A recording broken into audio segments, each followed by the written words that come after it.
My coaching client, Laura, recently told me that she saved more money than she spent on my coaching because I helped her simplify and consolidate her tech stack. And now I want to do the same thing for you too. I have put out a free tool called the Tools Audit.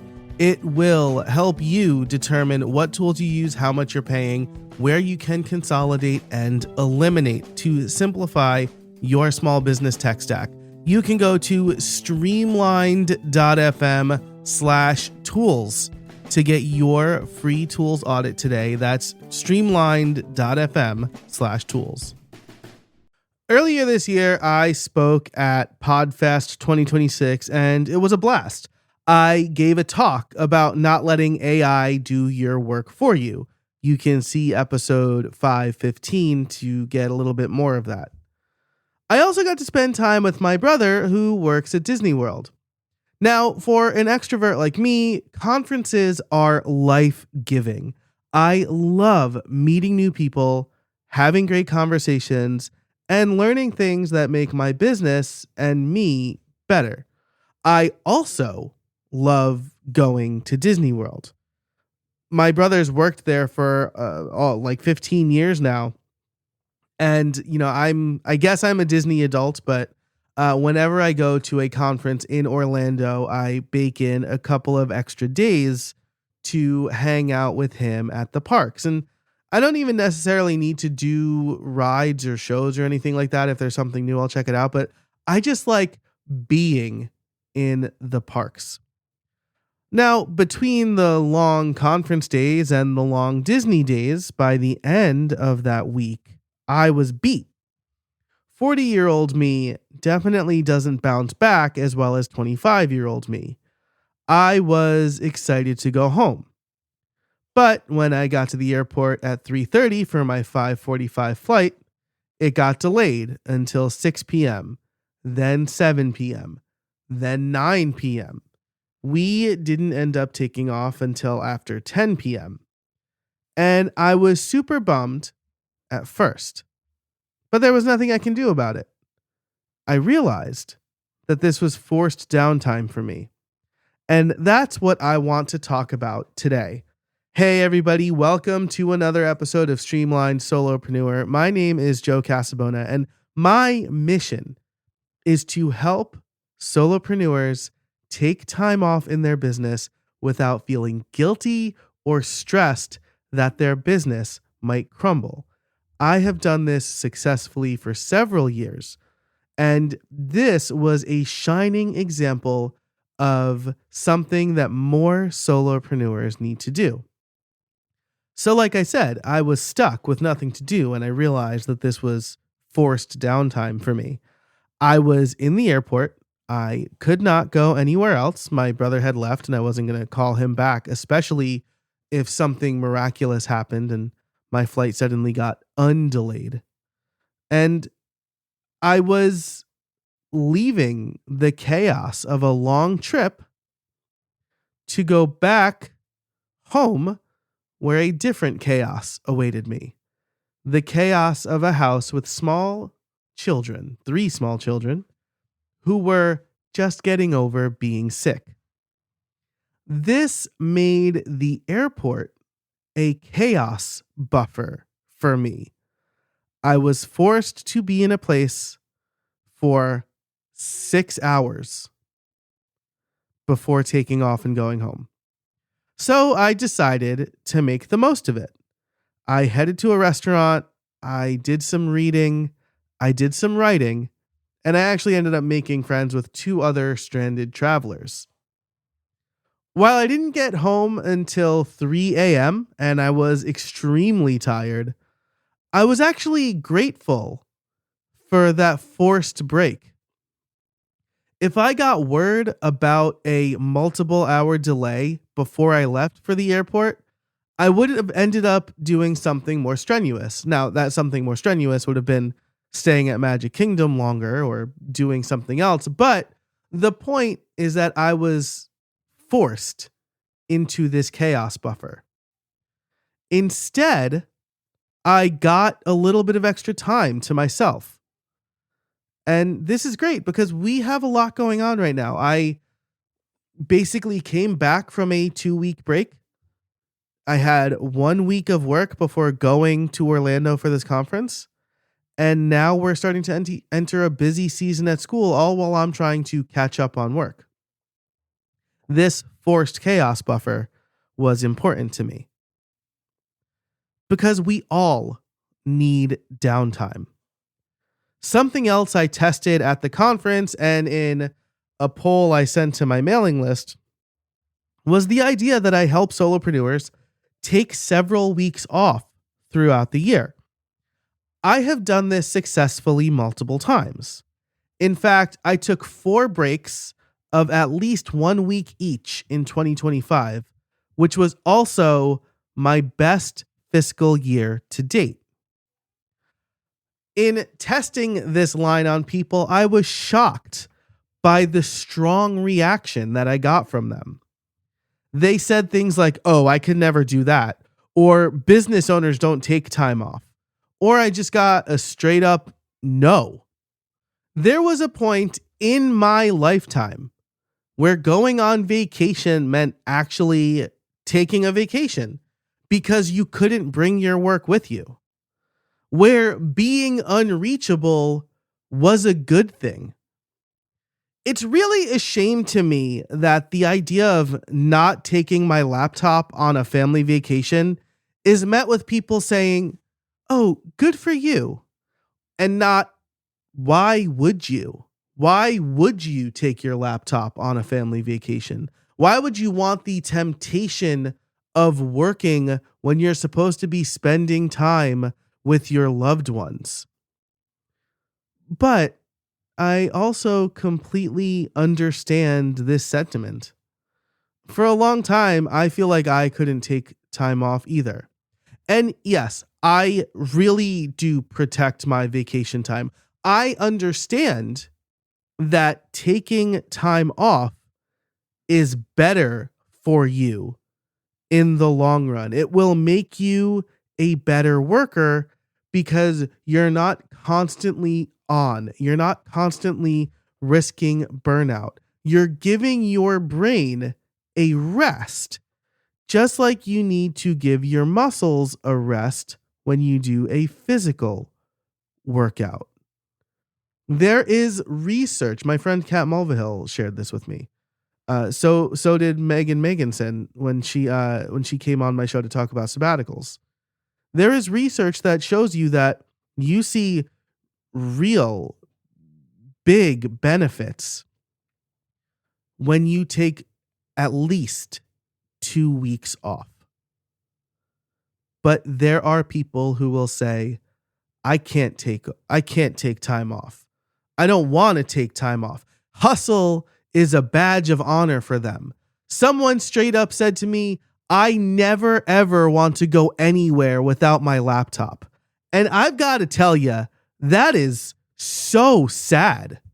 It's such a sad sentiment to want to be attached to your laptop like that.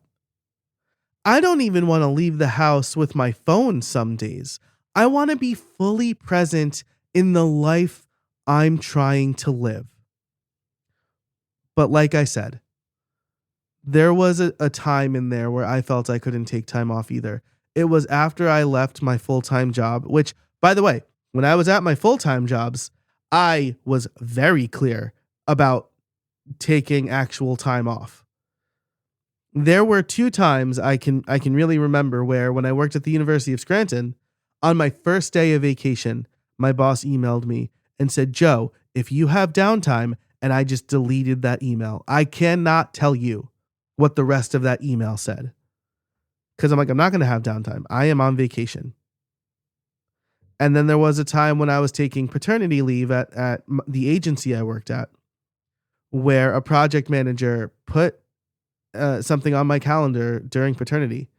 And I messaged her and I said, "I don't exist, but I need you." No, I do not exist. I am logging off now. You can talk to me when I come back in a couple of weeks. I guarded that time ardently, viciously. But when I started working for myself, like a lot of solopreneurs might feel, oh, things aren't that good in the business. If I take time off, it might fail. I might lose clients. No one is here to bring in the business. No one is here to actually do the work. And so you decide not to take time off. But I'm here to tell you, as a solopreneur who disappeared off the face of the earth for 4 full weeks last year, 4 separate instances. And I didn't disappear for a month, though I feel I can. But there was a week in May, there was a week in Thanksgiving, and there were 2 weeks at the end of the year where I just disappeared off the face of the earth. You can do it. I built systems of automations with contractors, and most importantly, clear communication to give me the space I needed to take time off. After all, if I'm going to be chained to my desk, I might as well do it for a steady paycheck. Why would I want to work constantly for the uncertainty of money? I could fold up my business right now, or not, and get a full-time job and probably double my income. That may not be true anymore, but that certainly was like 2 years ago when I was stressed and chained to my desk. I could have definitely folded up my business and gone to work for somebody else for way more money than I was making. Why wouldn't I? Because I started my business for freedom. So how can you? Maybe you're sitting here thinking, I don't want that. I want to hustle and make as much money as possible, and I don't care about personal relationships, or my job is my most important thing. When I was a 25-year-old, I said that. Now I am 40, and there are a lot more things in my life that matter to me than work. There are a lot of things in my life that matter to me more than work. So maybe this episode isn't for you, and I'm sorry to have just wasted 10 or so minutes of your life. But maybe you're listening to this and you're like, yes, I want this. I didn't start a business to be beholden to a different thing. So how can you do the same thing? I want you to start simple by understanding the work that you do. Many solopreneurs are so busy doing client work or working on that next course or trying to create that next product that it's hard to take stock of what's working and what isn't. Instead of getting an idea of how the business is doing, we move from one task to another, and the stress builds up, and there's no relief in sight. This is what led to me having a panic attack in November of 2020. The time I had to work, I wasn't really focusing on how I was working. I just knew I needed to get as much work in as possible before my wife had to go to work and I had to watch the kids. And then I wasn't present with my kids because I was thinking about work. And the stress built up and there was no relief in sight. And that stress was not relieved until I took stock in what I was doing. So the first thing I recommend solopreneurs do in order to build a system that allows them to step away is to know what they're doing, understand what you are doing. And this really means auditing 2 things in your business: your time and your tools. So the first thing is to figure out where you're spending your time.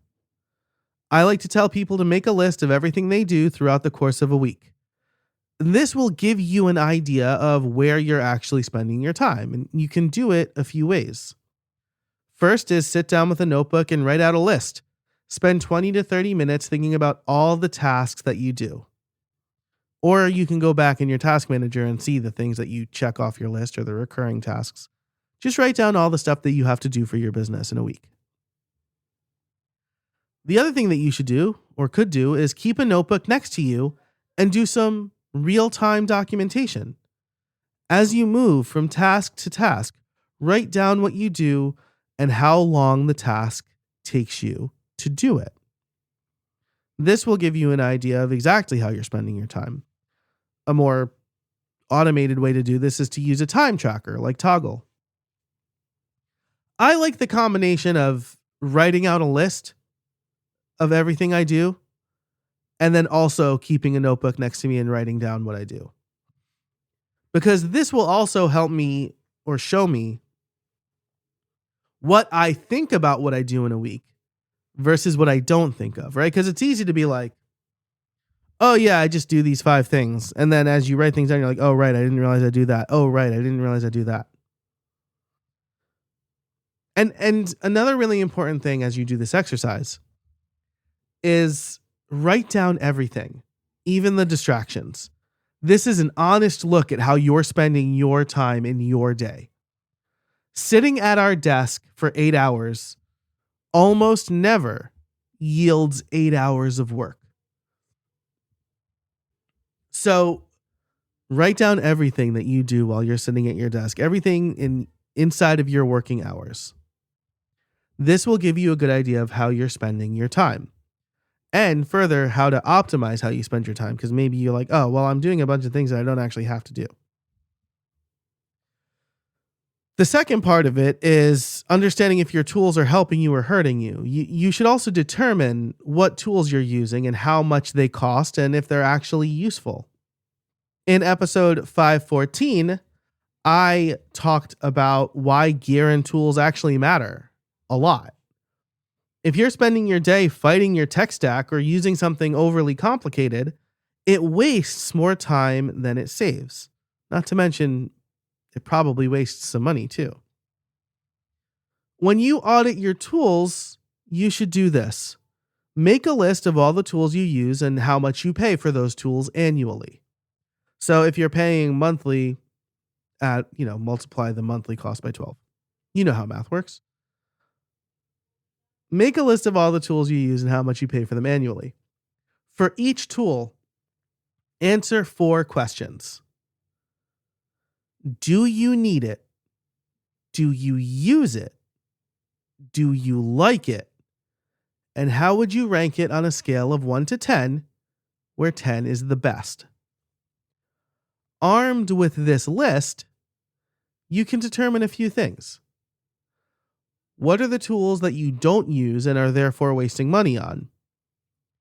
What are the tools that you really need? And which tools can you completely eliminate? And 1 and 3 sound similar, but there's a tool, there could be a tool that I use a couple times a year.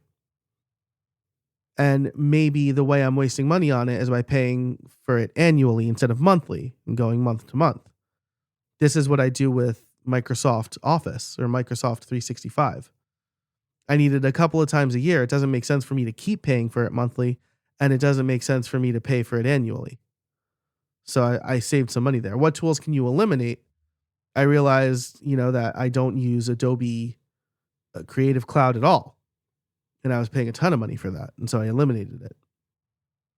This tools audit, coupled with how you're spending your time, allows you to get a complete view of the day-to-day operations of your business. And if you're wondering, how helpful are these questions or how do I organize this information? I want you to check out my free tools audit template. It'll have everything I just outlined in a Notion database. It'll ask you a couple of questions, but it also has a list of 50 of the most common tools that solopreneurs use.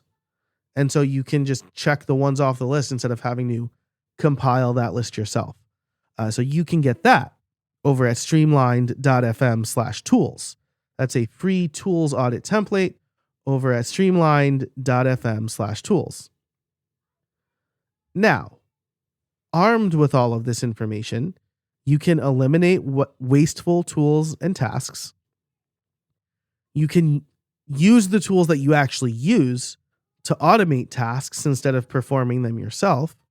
A really good example of this is I don't email my editor when I have a new podcast episode. I mark it in Notion as ready to edit, and he gets an email. And then you can also delegate tasks to a VA or a contractor, like I do with my editor, or when the episode is ready for scheduling, my VA. This audit allows you to understand the problem so you can fix the problem. From there, it's up to you to optimize and trust that you can step away for a week without your business crumbling. Because you will be able to. When you set up this system, you are only doing the things that you need to do. There are tools running in the background to keep things moving. And so that third crucial piece of communication is saying to your clients, hey, I'm going to be away starting on May 1st. And having the broader picture, you know, in March, hey, I shouldn't take on any new projects because I'm not going to be able to work on them in May, or I won't be able to work on them the first week in May. And so you can mold your schedule instead of just letting your work dictate your schedule. That's what I did. And I honestly could not be happier. I started my business for freedom. When I quit my job at that web design agency and they said, what can we do to make you stay? I said, I will not miss my daughter's first steps because I was working late for you. I started my business for freedom, and that's what I've given myself. I want to help as many solopreneurs as possible break free as well. You shouldn't have to wait until you're stranded at an airport to get the downtime that you deserve. Thanks so much for listening to this episode of Streamlined Solopreneur. Again, head over to streamlined.fm/tools to get your free tools audit template. Let me know what you think of this. Do you take time off? Are you one of the people who say, I never want to ever go anywhere without my laptop ever? Write in at streamlinedfeedback.com and let me know.